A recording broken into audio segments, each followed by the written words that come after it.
Hello friends, welcome back to our channel Surya Nalavatala. ఈరోజు మనం కడపలో ఉన్నాం అనమాట. కడపలో ఇంకా ప్రాసెసింగ్ వర్క్ అయితే జరుగుతుంది. ఇప్పుడు దాకా 20% వర్క్ అయితే అయిపోయింది అనమాట. చాలా విగ్రహాలు అన్న దగ్గర అవైలబుల్ ఉన్నాయి. సో ఈ విగ్రహాలు ఏమేమి దొరుకుతున్నాయి, ఏమి అప్డేట్, ఈ సంవత్సరం ఏమేమి మోడల్స్ ఉన్నాయని తెలుసుకోవాలంటే ఇప్పుడే డిస్క్రిప్షన్లో అంటే ఇప్పుడు డిస్ప్లేలో కనపడుతుంది ఆ నెంబర్కి కాంటాక్ట్ అయిపోండి. అన్న పేరు వచ్చేసి గుర్రప్ప. ఇప్పుడు దాకా అన్న దగ్గర ఆల్మోస్ట్ నాకు తెలిసినంత వరకు ఒక 8 to 9 మోడల్స్ అయితే అయితే అయిపోయినాయి అనమాట. సో ఈ విగ్రహం కూడా మనకు చాలా మంది డీటెయిల్ అడిగారు ఎక్కడ దొరుకుతున్నాయని. ఇక్కడ ఈ మోడల్ కూడా అవైలబుల్ ఉంది. మనకు బయటికి వెళ్ళిపోతే చాలా పెద్దగా చాలా మంచి కనపడుతుంది. గణేశుడు చాలా బుద్దుగా వెడల్పు అయితే ఎక్కువ కనపడుతుంది. ఆల్మోస్ట్ ఒక కింద పీటతో కలిపేసి ఒక 14 to 15 ఫీట్స్ అయితే వస్తుంది. గణేశుడు సూపర్గా అయితే ఉన్నాడు. చూపిస్తాను చూడండి, అడ్రస్ కూడా క్లియర్గా చూపిస్తాను చూడండి.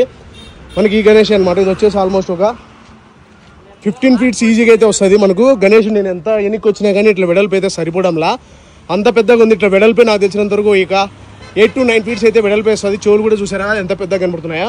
సో ఈ విగ్రహం అయితే మనకు అన్న దగ్గర అయితే అవైలబుల్ ఉంది ఈ సంవత్సరం 2025.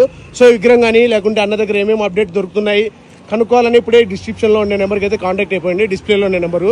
సో ఇంకా లొకేషన్ వచ్చేసి మనకు కడప మెయిన్ ఎంట్రన్స్ అనమాట. కడప నుంచి ఇట్లా మెయిన్ ఎంట్రన్స్ ఇట్లా వెళ్ళిపోతాం మనం కడపలోకి. మైదుకూరు నుంచి వస్తే మనకి ఇక్కడ ఎంట్రన్స్ లో మనకు హెచ్పి పెట్రోల్ బంక్ కనబడుతుందా. హెచ్పి పెట్రోల్ బంక్ అంటే మనకి ఇటు సైడ్ మనకు అక్కడ మనకు గుడి కనబడుతుందా, పెద్ద వెంకటేశ్వర స్వామి విగ్రహం ఉంటుంది అక్కడ. ఆ విగ్రహానికి ఆపోజిట్ లోనే మనకి షెడ్ అయితే అవైలబుల్ ఉంటాయి. సో విగ్రహం ఏమేమి దొరుకుతున్నాయని డౌట్ కనుక్కోవాలంటే ఇప్పుడే డిస్క్రిప్షన్లో నేను నెంబర్కి అయితే కాంటాక్ట్ అయిపోండి.